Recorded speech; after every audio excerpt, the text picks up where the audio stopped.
नमस्कार दोस्तों, हमारे अपनी यूट्यूब चैनल में आपका स्वागत है। दोस्तों, इस वीडियो में हम जो आंग्ल मैसूर जो युद्ध थे, थर्ड और फोर्थ युद्ध इस वीडियो में डिस्कस करेंगे। ये वीडियो दोस्तों एमपीपीएससी और अदर एग्जाम के लिए काफ़ी ज़्यादा महत्वपूर्ण है। दोस्तों, इससे पहले हमने एक और वीडियो इस सीरीज में अपलोड किया था जिसमें फर्स्ट और सेकंड युद्ध के बारे में चर्चा की थी। तो आइए दोस्तों देखते हैं। दोस्तों देखिए, ये युद्ध जो है 1790 से 1792 के बीच में हुआ था। इसमें अंग्रेजों की ओर से दोस्तों ये जो सेनापति थे वो दोस्तों कार्नवालिस थे। और फ्रेंड्स, ये युद्ध यदि हम मेन बात करें टीपू सुल्तान और अंग्रेजों के बीच हुआ था। ठीक है फ्रेंड्स, हुआ क्या था दोस्तों, आंग्ल मैसूर सेकंड युद्ध के बाद ही जो अंग्रेजों को यह समय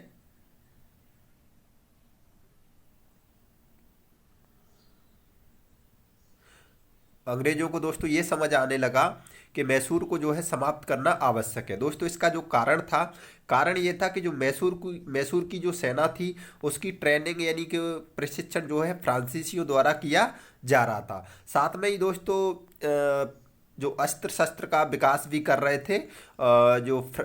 ये मैसूर था वो। तो दोस्तों ये अंग्रेजों के लिए काफ़ी ज़्यादा चिंता का विषय था। लेकिन दोस्तों इसका जो तात्कालिक कारण ये था कि दक्षिण में मालाबार तट पर त्रावणकोर रियासत थी। यहाँ का राजा अंग्रेजों का मित्र था। यहाँ के राजा से दो दुर्ग जो है कुरानूर और आईकोटा खरीदने की इच्छा जाहिर करता है, परंतु वह बेचने से मना कर देता है। अतः टीपू त्रावणकोर पर आक्रमण कर देता है। दोस्तों ये कारण था, यानी कि मालाबार के तट पर दो किले थे और उनके कारण ये युद्ध होता है। दोस्तों युद्ध की घटना है ये दोस्तों, उसका मैप है। और इस युद्ध में दोस्तों जो गुट था ये हम देख सकते हैं। कार्नवालिस के साथ में दोस्तों मराठा थे, निजाम थे, और एक और दोस्तों अकेला मैसूर था, यानी कि टीपू सुल्तान था। आप देखे होंगे दोस्तों, जो पहला युद्ध हुआ था हैदर अली और अंग्रेजों के बीच में, तो उसमें भी दोस्तों पहले इसी टाइप का जो है गुट बनता है। लेकिन हैदर अली जो है काफ़ी ज़्यादा कूटनीतिक था, तो वो मराठा और निजाम को अपनी ओर जो है मिला लेते हैं। लेकिन टीपू सुल्तान ऐसे कूटनीतिक नहीं थे। हालांकि उनकी जो है विदेशों में काफ़ी ज़्यादा जो है जान पहचान थी, काफ़ी ज़्यादा जो विदेशी घटना में जो है रुचि रखते थे, जैसे फ्रांसीसी क्रांति। तो दोस्तों लालच क्षेत्रों जीतों जो क्षेत्र जीते, उनमें से कुछ भाग जो है ये बोलते हैं अंग्रेज के, जब हम मैसूर से जो भी भाग जीतेंगे तो मराठा निजाम को भी उसमें से देंगे। लेकिन दोस्तों होता क्या है, देते तो हैं। देखिए अब दोस्तों श्रीरंगपट्टनम की संधि से जो है युद्ध का अंत होता है। संधि की शर्त ये थी दोस्तों, इसमें देखिए टीपू सुल्तान हार गए तो टीपू का जो है आधा राज्य अंग्रेजों को मिला। साथ में युद्ध में जो भी अंग्रेजों का खर्चा आया उसकी क्षतिपूर्ति भी टीपू सुल्तान से हुई थी, जो कि 30 लाख पाउंड जो है लिया गया था अंग्रेजों द्वारा टीपू सुल्तान से। दोस्तों इसमें मराठा और निजाम के साथ धोखा ये हुआ कि कार्नवालिस ने बोला था कि जो भी हम मतलब ये मैसूर का जो भी क्षेत्र जीतेंगे वो आपको देंगे। लेकिन दोस्तों हुआ क्या था, जो अनउपजाऊ क्षेत्र थे वो निजाम मराठा को दिए, और जो उपजाऊ क्षेत्र थे जैसे बारामहाल, डिंडीगुल, मालाबार, ये अपने पास रख लिए थे। तो दोस्तों ये जो है धोखा दिया था। ठीक है फ्रेंड्स।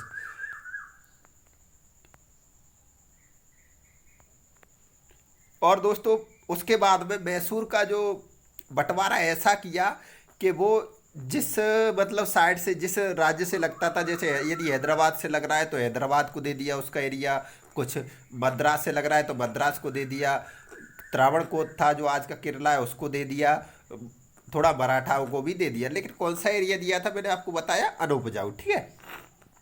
इसके बाद में दोस्तों संधि हुई। इस संधि के बाद कार्नवालिस ने एक बात कही थी कि हमने अपने शत्रु टीपू को प्रभावशाली ढंग से पंगु बना दिया तथा अपने मित्रों को भी शक्तिशाली बनने नहीं दिया। यानी कि दोस्तों मराठा और निजाम को जो जमीन कैसी दी, मैंने आपको बताया अनउपजाऊ जमीन दी थी। ठीक है फ्रेंड। इसीलिए भारत में ऐसे इस सिद्धांत का जनक, ये दोस्तों देखिए यहाँ पे लिखा है ये आंग्ल मैसूर थर्ड युद्ध के बाद टीपू मराठा निजाम को एक क्यों नहीं कर सका, ये दोस्तों क्वेश्चन है। ठीक है। ये क्वेश्चन मतलब यूपीएससी में या पीएससी में ऐसा क्वेश्चन आ सकता है। तो ये इस प्रकार अंग्रेज दक्षिण में शक्तिशाली बन जाते हैं क्योंकि टीपू सुल्तान को हरा दिया।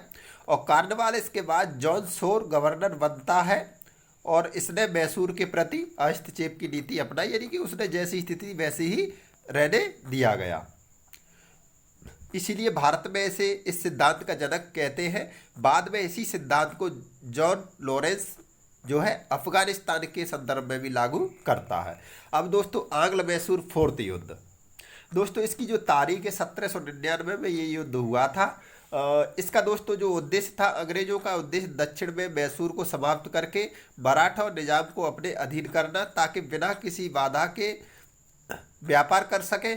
चूँकि दक्षिण में सबसे मजबूत शक्ति और अंग्रेजों की सबसे विरोधी राज्य मैसूर था, इसीलिए अंग्रेजों ने दक्षिण में सबसे पहले मैसूर राज्य को समाप्त करना चाहते थे। देखिए दोस्तों, थर्ड युद्ध में हरा तो दिया था, लेकिन अब मैसूर सोच रहे हैं कि इसका बिल्कुल ही इसको ख़त्म कर दें हम, तो हमारा ही एक टाइप से राज्य दक्षिण में रहे। अब दोस्तों क्वेश्चन है, अंग्रेजों ने दक्षिण में मराठा, निजाम और मैसूर में से सबसे पहले मैसूर को ही अपने अधीन क्यों लाया? तो दोस्तों देखिए, इसका आंसर यही है जो ऊपर लिखा है, ठीक है। दोस्तों देखिए, इसकी एक वजह थी सहायक संधि, जो कि वेलेजली द्वारा लाई गई थी। वेलेजली का विचार था, इसमें दोस्तों क्या था, जो मैसूर था उससे बोला गया कि आप विदेशी संबंध आप अपने हमें दे दीजिए और साथ में अपने राज्य में सेना भी आप हमारी रखिए और उस सेना का खर्च भी आप देंगे। ये जो है मैसूर को बोला गया था, यानी कि टीपू सुल्तान को बोला गया था। किसके द्वारा? वेलेजली के द्वारा। इसको हम सहायक संधि बोलते हैं। लेकिन क्या टीपू सुल्तान मानेगा? नहीं माना दोस्तों। एक और दोस्तों कारण था युद्ध का, यूरोप में नेपोलियन का भय। इस टाइम पर दोस्तों जो फ्रांस का शासक था नेपोलियन बोनापार्ट, वो भी काफ़ी ज़्यादा शक्तिशाली था। उन्होंने सोचा क्यों ना हम ब्रिटेन को ही हरा दें, तो ब्रिटेन के जितने उपनिवेश हैं वो हमारे हो जाएंगे। और अंग्रेजों को भी दोस्तों ये लगने लगा कि कहीं जो नेपोलियन है वो भारत में ना आ जाए। तो दोस्तों देखिए, अंग्रेज ये नहीं चाहते थे कि मैसूर राज्य नेपोलियन से सहायता मांगे, क्योंकि दोस्तों आपको मालूम है जो मैसूर था उसके फ्रांसीसी काफ़ी ज़्यादा अच्छे मित्र थे। तो फ्रांस यदि बोल देता तो शायद नेपोलियन यहाँ भी आ जाते, और यहाँ आ जाते भारत में तो अंग्रेजों को काफ़ी ज़्यादा समस्याएं हो जाती। तो नेपोलियन से सहायता मांगे, यदि यहाँ नेपोलियन आ गया तो भारत उनके हाथ से बाहर चला जाएगा, ये मतलब अंग्रेज सोच रहे थे। इसीलिए अब भारत में कूटनीतिक गवर्नर जनरल वेलेजली को भेजा गया, जो यहाँ सहायक संधि का प्रस्ताव रखता है। ये 3 शर्त मैंने आपको बता दी, लेकिन ये भी मैंने आपको बता दिया, लेकिन टीपू जो है इससे मना कर देता है, सहायक संधि अस्वीकार कर देता है। अब दोस्तों यही युद्ध का कारण बनता है। अतः अंग्रेज और टीपू के मध्य युद्ध होता है, जिसमें टीपू मारा जाता है और मैसूर राज्य अंग्रेजों के अधीन आ जाता है। फिर क्या होता है दोस्तों, अंग्रेज जो है एक छोटे से बालक को जो है वाणियार वंश का एक छोटा सा बालक होता है, उसको नाम मात्र का शासक बना देते हैं और उसके साथ सहायक संधि कर लेते हैं। अब दोस्तों एक छोटा सा बच्चा है, वो क्या समझेगा सहायक संधि? तो इस प्रकार मतलब अप्रत्यक्ष रूप से अंग्रेजों के हाथ में मैसूर आ जाता है। टीपू की मौत के बाद में वेलेजली ने कहा अब दक्षिण का साम्राज्य हमारे पैरों तले है। इसके बाद अंग्रेजों ने आगे चलकर मराठों को भी अपने अधीन कर लिया। तो ठीक है फ्रेंड्स, ये